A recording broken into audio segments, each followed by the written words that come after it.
Hey people, my name is Matt and I'm from the Life Church in Burnley, and I'd love to share with you some thoughts about a guy called Moses who struggled with something many of us face, a poor self-image.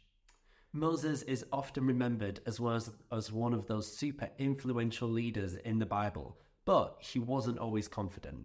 In fact, his journey shows us that the people God chooses to do amazing things can also struggle with doubt and insecurity. Let's start with his story.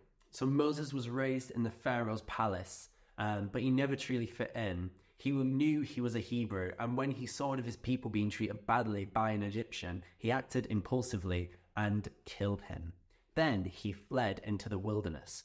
Imagine how he would have felt: isolated, ashamed, probably haunted by his mistake. He spent 40 years living in exile, trying to forget his past. Then came the moment we all know. God called Moses to go back to Egypt and lead his people out of slavery. And how does he respond? Not with confidence, but with doubt. He questioned, "Who am I that I should go to Pharaoh?"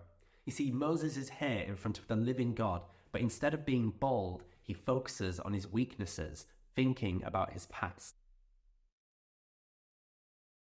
Moses' struggle was real. He had serious self-doubt, and it affected how he saw himself and the mission God had for him.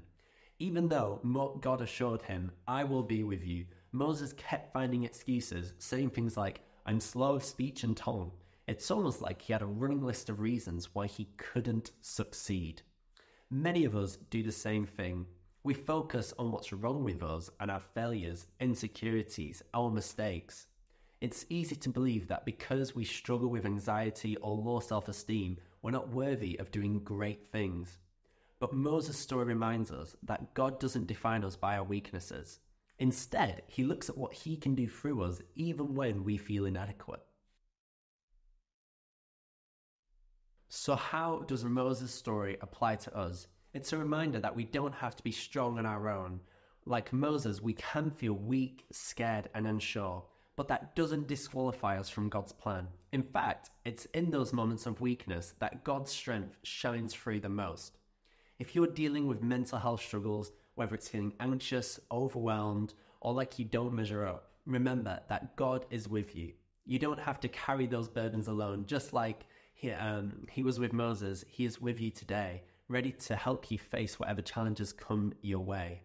Moses didn't start out as a confident leader. He started as a man with doubt and fear and unsure of himself and his future. But with God's help, he led an entire nation to freedom. If God could use Moses, a man with poor self-image, plenty of mistakes, imagine what he can do through you. So the next time you feel overwhelmed with your thoughts or struggles, remember that God's power is made perfect in your weakness. He's not asking for perfection, he's asking for trust.